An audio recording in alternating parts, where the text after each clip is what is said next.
বিসমিল্লাহির রহমানির রহিম। স্নাতক তৃতীয় বর্ষের শিক্ষার্থীরা, তোমাদের আজকের পঞ্চম পত্রের ক্লাসে স্বাগত। আজকে আমরা পড়ব আধুনিক মধ্যপ্রাচ্যের ইতিহাস। আধুনিক মধ্যপ্রাচ্যের ইতিহাসে আজকে পঞ্চম না ষষ্ঠ পত্র। আজকে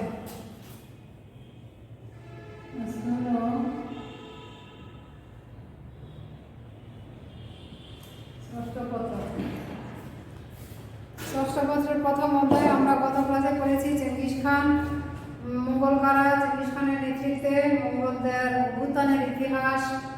আর আজকে আমরা পড়ব কুবলাই খানের শাসন ব্যবস্থা। কুবলাই খান তিনি কি শাসন ব্যবস্থা প্রবর্তন করেছিলেন? কুবলাই খান 1259 খ্রিস্টাব্দে তিনি মুঘল সিংহাসনে আরোহণ করেন। এই সিংহাসনের তারিখ কত? 1259 খ্রিস্টাব্দ।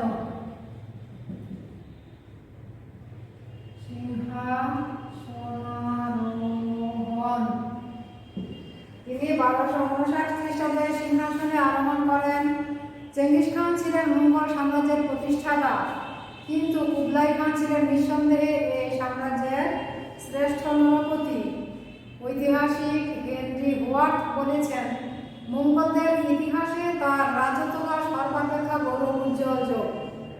ঐতিহাসিক হেনরি হোয়াট বলেছেন যে মঙ্গলদের ইতিহাস, মঙ্গলরা যত বছর রাজত্ব করেছে তাদের রাজত্বের ইতিহাসে কুবলাই খানের রাজত্বকাল হচ্ছে সর্বাপেক্ষা গৌরব উজ্জ্বল যুগ।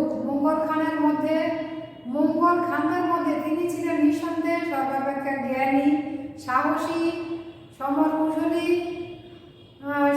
এবং বিদ্যুৎসাহী এবং ঐশ্বর্যশালী। তার যেই শাসকের শাসন ব্যবস্থা স্থিতিশীল থাকে তার রাজত্বকাল ঐশ্বর্যশালী হয়। তার রাজত্বকাল ছিল যে সর্বাপেক্ষা ঐশ্বর্যশালী, আর তিনি ছিলেন সাহসী, জ্ঞানী, বিদ্যুৎসাহী। কুবলাই খানের যে রাজত্বকালে তিনি কোরিয়া, তিব্বত, বার্মা দখলে আনেন। মঙ্গল রাজত্বকালে কুবলাই খান যে নতুন রাজ্যগুলো তার রাজ্যভুক্ত করেছেন সেগুলো হচ্ছে যে কোরিয়া, তিব্বত এবং বার্মা। মিল্টন রুফ বলেন, চেঙ্গিস খান যেখানে যোদ্ধা, দুর্ধর্ষ বিজেতা ও সামরিক মেধা হিসেবে খ্যাতি লাভ করেন, সেখানে কুবলাই খান একজন বিচক্ষণ রাজনীতিবিদ, শাসক ও নীতিবাদী, ক্রীড়া বিশারদ এবং সুকুমার গুণাবলীর অধিকারী হিসেবে সমধিক পরিচিত ছিলেন। ঐতিহাসিক মিল্টন রুফ এই কথা বলেছেন যে তিনি ছিলেন সুকুমার গুণাবলীর অধিকারী। তার শাসন ব্যবস্থা প্রতিষ্ঠার জন্য তিনি সমগ্র সাম্রাজ্যকে 12টি প্রদেশে বিভক্ত করেন এবং শাসন কার্যের সুবিধার জন্য 12 জন সদস্য নিয়ে একটি শাসন সংস্থা গঠন করেন। সমগ্র রাজ্যকে তিনি কয়টি প্রদেশে বিভক্ত করেছেন? 12টি প্রদেশে বিভক্ত করেছেন এবং 12 জন সদস্য নিয়ে তিনি এই শাসন সংস্থা গঠন করেন। এই 12 জন শাসন সংস্থার সদস্যদের পরামর্শ মোতাবেক তিনি শাসন কার্য পরিচালনা করতেন। তিনি শাসন ব্যবস্থাকে সুদৃঢ় করেন এবং সাম্রাজ্যের বিভিন্ন জাতিসমূহের মধ্যে সংহতি স্থাপনের জন্য উদারনীতি প্রবর্তন করেন। মঙ্গল সাম্রাজ্যের যে বিভিন্ন জাতি গোষ্ঠী ছিলেন তাদের ধর্ম, ভাষা, বর্ণ ভিন্ন প্রকৃতির ছিল। এই সমস্ত জাতি, ধর্ম, বর্ণ নির্বিশেষে সকলকে ঐক্যবদ্ধ করার জন্য তিনি সমগ্র জাতির প্রতি তিনি উদারনীতি প্রবর্তন করেছিলেন। কুবলাই খান চীনা ভাষা, আইন ও সমাজ ব্যবস্থার প্রতি ভ্রুক্ষেপ করেননি, ফলে রাজ্যের সংহতি ও স্থিতিশীলতা বজায় ছিল। প্রচলিত যে চীনা ভাষা ছিল এবং চীনা আইন ছিল এবং চীনা সমাজ ব্যবস্থার প্রতি তিনি কখনোই ভ্রুক্ষেপ করেননি। তিনি সময়ের দাবি অনুযায়ী, সময়ের চাহিদা অনুযায়ী তিনি আইন প্রণয়ন করেছেন, ভাষাকে প্রগতিশীল করেছেন এবং সমাজ ব্যবস্থাকে তিনি পুনর্গঠন করেছিলেন। এর মাধ্যমে তিনি তার রাজ্যের সংহতি ও স্থিতিশীলতা ফিরিয়ে আনতে সক্ষম হন। মার্কো পোলোর আগমন তার রাজত্বকালে তিনি তার যে একজন ভেনিসীয়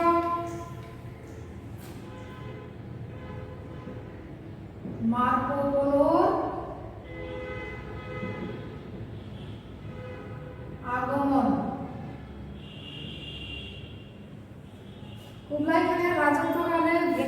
যে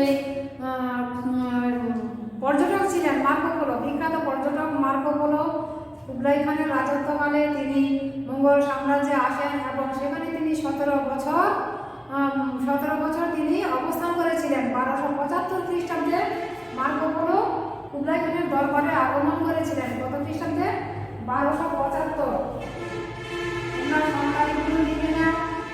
1275 খ্রিস্টাব্দে কুবলাই খানের রাজ দরবারে ভেনিসীয় যে পর্যটক মার্কো পোলো তিনি কুবলাই খানের রাজত্বকালে তার রাজ্যে তিনি এসেছিলেন এবং এখানে মঙ্গল সাম্রাজ্যে তিনি 17 বছর অবস্থান করেন। এই 17 বছর অবস্থানকালে মার্কো পোলো তার ভ্রমণ বৃত্তান্তে কুবলাই খানের শাসন ব্যবস্থার ভূয়সী প্রশংসা করেছেন। এই সময়ে তিনি ট্রাভেলস অফ মার্কো পোলো গ্রন্থটি রচনা করেন। মার্কো পোলো এই 17 বছর যে কুবলাই খানের রাজ্যে ছিলেন, এই রাজ্যে 17 বছর অবস্থানকালীন সময়ে তিনি তার যে ভ্রমণ গ্রন্থটি রচনা করেছেন, সেই ভ্রমণ গ্রন্থটির নাম হচ্ছে travels of Marco polo. Travels of Marco polo. তোমরা এগুলো লিখে নাও, কারণ এগুলো শর্ট কোশ্চেন। এই মার্কো পোলো তিনি 17 বছর, কত বছর? তিনি 17 বছর কুবলাই খানের রাজত্বকালে তার রাজ্যে অবস্থান করেছিলেন এবং এখানে তিনি যেই পর্যটক গ্রন্থটা তিনি রচনা করেছেন, সেই গ্রন্থের নাম হচ্ছে ট্রাভেলস অফ মার্কো পোলো। আর হচ্ছে তিনি কি করেছেন, এখানে তিনি কুবলাই খানের শাসন ব্যবস্থার তিনি ভূয়সী প্রশংসা করেছেন। এরপর হচ্ছে জনহিতকর কার্যাবলী। কুবলাই খান কি জনহিতকর কার্যাবলী করেছেন? জনহিতকর কার্যাবলী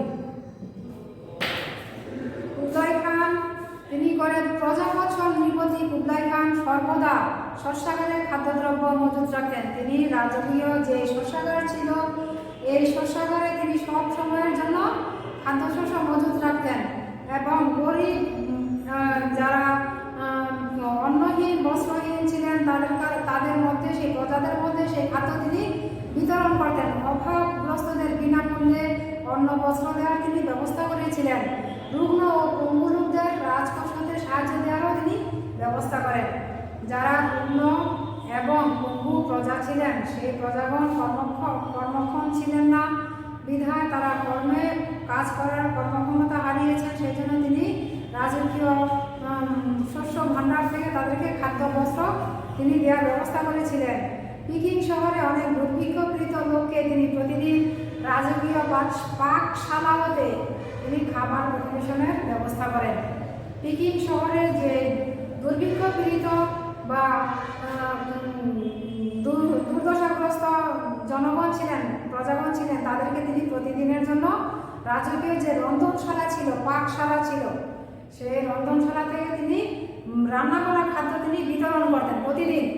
সাম্রাজ্যে তিনি হাসপাতাল স্থাপন করেছেন, অনাথ আশ্রম ও পান্থশালাও নির্মাণ করেছিলেন।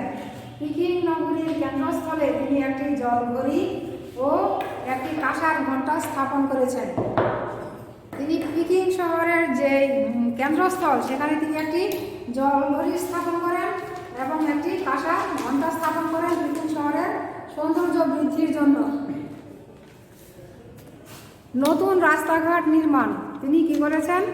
নতুন রাস্তাঘাট নির্মাণ করেছেন এবং পুরাতন যে রাস্তাগুলো ছিল সেই রাস্তাগুলি সংস্কার সাধন করেছেন।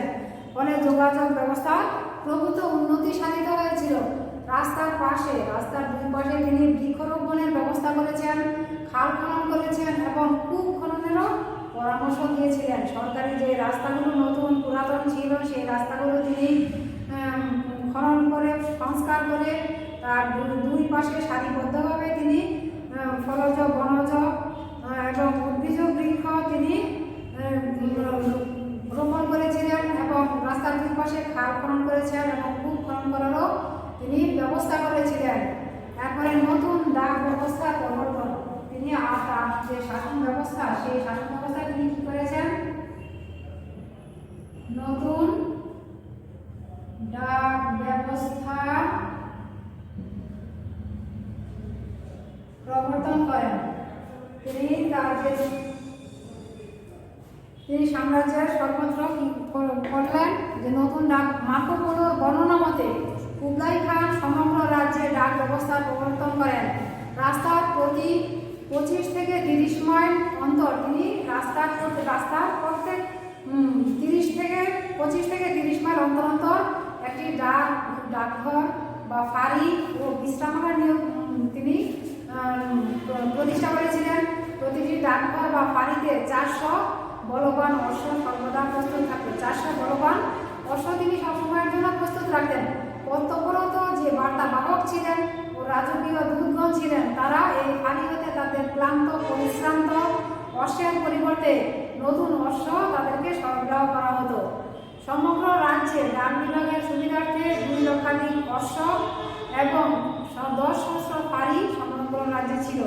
সমগ্র মুঘল সাম্রাজ্যে তিনি 10 লক্ষাধিক অশ্ব তিনি মোতায়েন থাকতেন সেই ডাকঘরগুলোতে এবং 10 সহস্র ফাঁড়ি 10,000 ফাঁড়ি বা ডাকঘর তিনি স্থাপন করেছিলেন।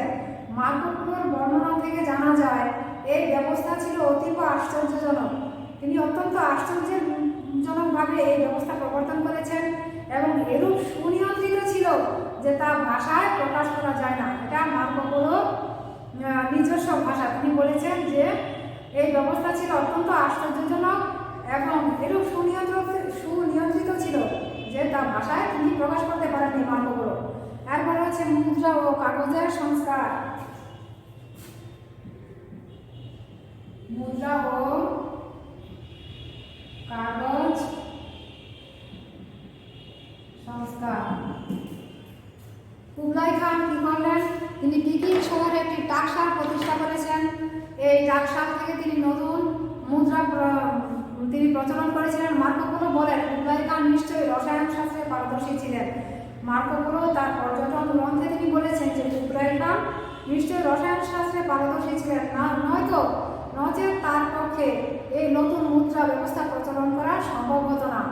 আম গাছের ছাল পিষিয়ে, আম গাছ থেকে ছাল নিয়ে সেই ছাল পিষিয়ে এক ধরনের পাল্প তৈরি করা হতো এবং তা থেকে এক প্রকার কাগজ প্রস্তুত করে তাতে ছাপ দেওয়া হতো। এই ছাপ দিয়ে সর্বপ্রথম কাগজের প্রতীক মুদ্রার প্রচলন করা হয়। 1287 খ্রিস্টাব্দে এই মুদ্রার প্রচলন করা হয়। কত খ্রিস্টাব্দে? 1287 খ্রিস্টাব্দে এই যে নতুন কাগজের মুদ্রা তিনি প্রচলন করেছিলেন। কাগজের মুদ্রায় সৈন্যবাহিনীকে বেতন দেওয়া হতো। সৈন্যদের যে বেতন তিনি দিতেন তিনি এই কাগজের মুদ্রা দ্বারাই তিনি পরিশোধ করতেন। অচল ও পুরাতন যে মুদ্রাগুলো ছিল সেগুলো তিনি বদলানোর ব্যবস্থা করেছিলেন। মুদ্রাগুলোর মান ও মূল্য স্বর্ণ ও রৌপ্য অপেক্ষা কোনো অংশে কম ছিল না। এরপরে তার যে অবদান সাহিত্য ও বিজ্ঞানের পৃষ্ঠপোষকতা তিনি করেছেন। সাহিত্য ও বিজ্ঞানের পৃষ্ঠপোষক। কুবলাই খান চীনা ভাষা হতে মঙ্গল ভাষায় ইতিহাস, সাহিত্য ও সঙ্গীত অনুবাদ করেন। তিনি চৈনিক ভাষা থেকে তিনি মঙ্গোলীয় ভাষায় কি করেছেন? ইতিহাস, সাহিত্য এবং সঙ্গীতগুলোকে অনুবাদ করেছিলেন। পিকিংয়ে কয়েকটি বিদ্যালয় তিনি স্থাপন করেন এবং একটি বিশ্ববিদ্যালয় তিনি স্থাপন করেছিলেন পিকিং শহরে। 1269 খ্রিস্টাব্দে এক নতুন লেখন পদ্ধতির তিনি প্রচলন করেন। 1200 কত খ্রিস্টাব্দে? 1269 খ্রিস্টাব্দে। 1269 খ্রিস্টাব্দে তিনি এক নতুন একটা লেখন পদ্ধতি তিনি উদ্ভাবন করেছিলেন। মঙ্গলদের একটি নতুন জাতীয় ভাষার প্রচলন করেন। মঙ্গলগণের আলাদা নিজস্ব একটা ভাষা, জাতীয় ভাষা থাকবে, সেই জন্য তিনি মঙ্গলদের জন্য একটা নতুন জাতীয় ভাষা তিনি প্রবর্তন করেছিলেন। শিক্ষিত ও সংস্কৃতিবান কুবলাই খানের দরবারে একজন পারস্যভাষী মুসলিম বৈজ্ঞানিক অলঙ্কৃত করেন। কুবলাই খান নিজে একজন শিক্ষিত ও সংস্কৃতিবান ছিলেন। তার দরবারে পারস্য দেশীয় একজন মুসলিম বৈজ্ঞানিক তার দরবার অলঙ্কৃত করেছিলেন। জামালউদ্দিন নামে একজন পণ্ডিত একটি পঞ্জিকা প্রণয়ন করেন। সে সময় জামালউদ্দিন নামক একজন পণ্ডিত ছিলেন, পণ্ডিত ব্যক্তি, তিনি একটি পঞ্জিকা সে সময়ে প্রবর্তন করেছেন। স্থাপত্য শিল্পের পৃষ্ঠপোষকতা। এরপর তিনি যা করেছেন সেটা হচ্ছে স্থাপত্য শিল্পে তিনি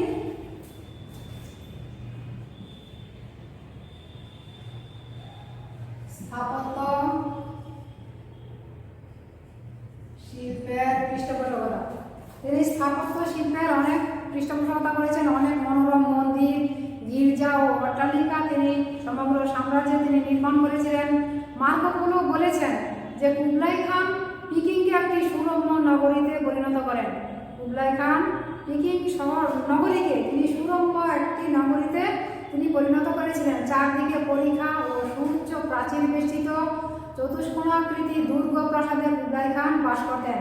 পরিখা বলতে আমরা বুঝি চারদিকে পরিখা, পরিখা এবং সুউচ্চ প্রাচীর দিয়ে বেষ্টিত ছিল।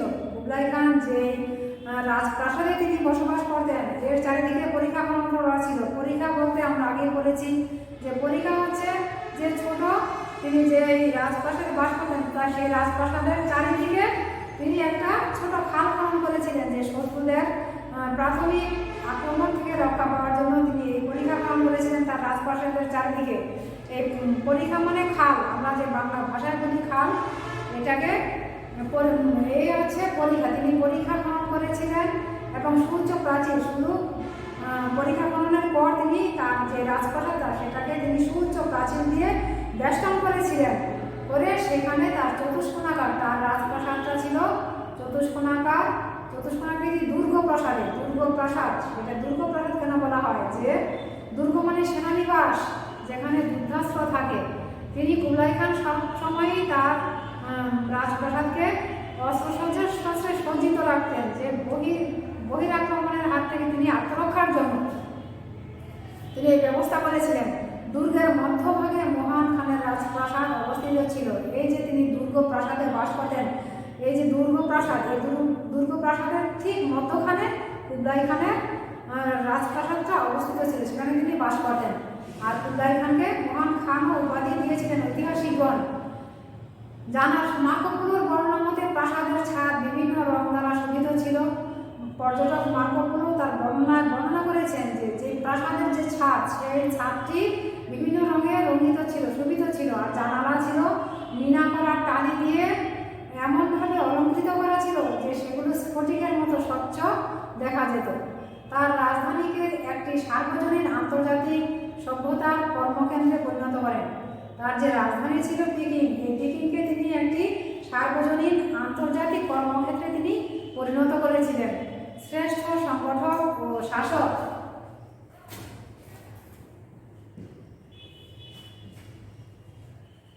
শ্রেষ্ঠ সংগঠক ও শাসক।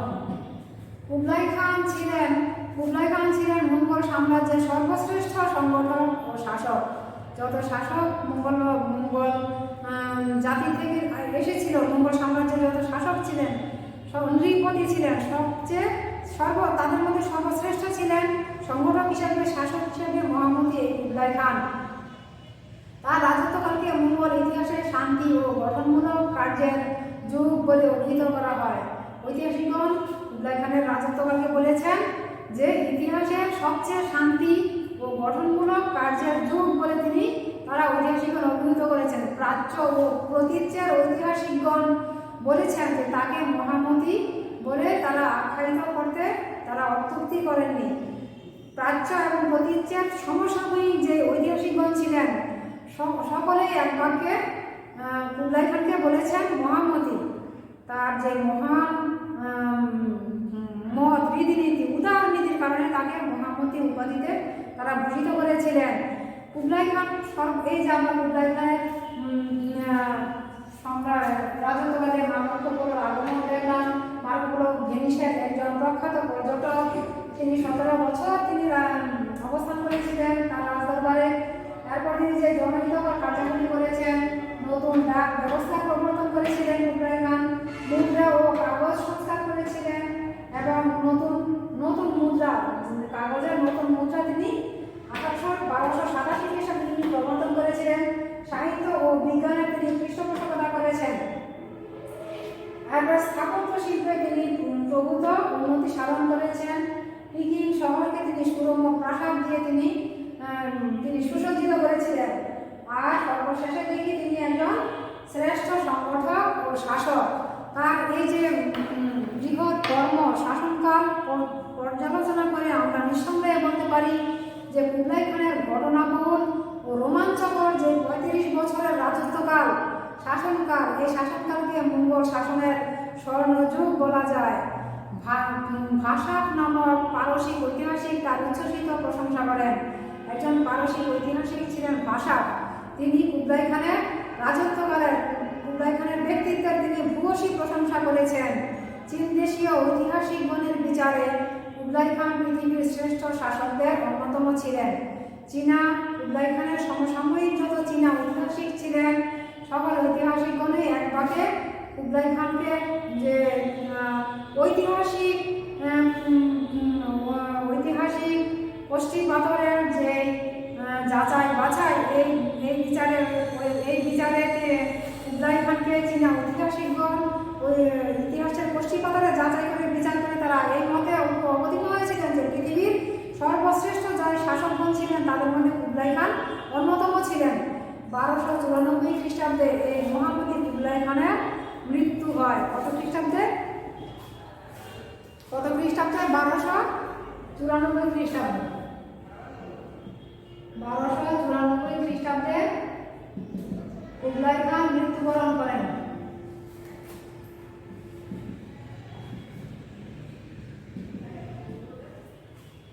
তাহলে আমরা দেখলাম যে চেঙ্গিস খান মঙ্গলদেরকে বর্বর দুর্ধর্ষ যে বেদুইন যে তাতার জাতি ছিল মঙ্গল জাতি, সেই মঙ্গল জাতিকে ঐক্যবদ্ধ করে তিনি সংগঠিত করে একটি সাম্রাজ্য প্রতিষ্ঠা করে গিয়েছিলেন মাত্র চেঙ্গিস খান। কিন্তু তিনি এই সাম্রাজ্যকে সংগঠিত সুসজ্জিত করতে পারেননি।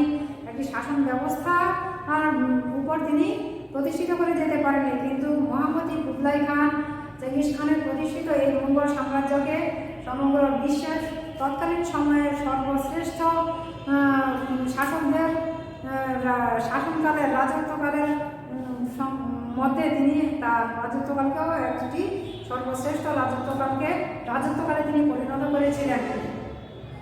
তো কুবলাই খানের যে শাসন ব্যবস্থা আমরা করলাম, যে প্রশ্নটা আসতে পারে তোমাদের যে কুবলাই খানের রাজত্বকাল সম্পর্কে আলোচনা করো, কুবলাই খানের শাসন ব্যবস্থার বিশদ বিবরণ দাও, মহামতি কুবলাই খানের রাজত্বকাল সম্পর্কে তুমি তোমার মতামত লিপিবদ্ধ করো।